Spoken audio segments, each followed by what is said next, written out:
Возьмите большую подушку.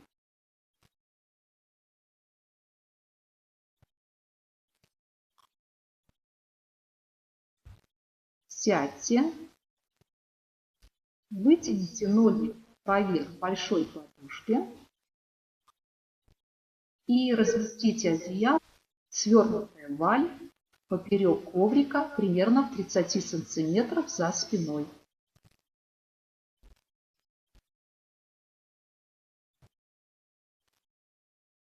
Опираясь на руки, расслабьте мышцы живота и лягте на спину, положив одеяло, свернутое валик, под лопатки. Убедитесь, что одеяло, свернутое валик, лежит под лопатками, поддерживая грудной отдел позвоночника. Согните руки в локтях под прямым углом и разведите их.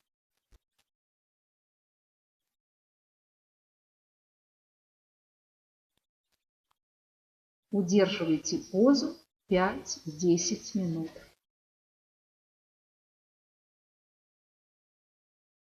Упражнение поддерживает позвоночник в положении естественного здорового разгибания, аккуратно растягивает мышцы груди и плечевого пояса,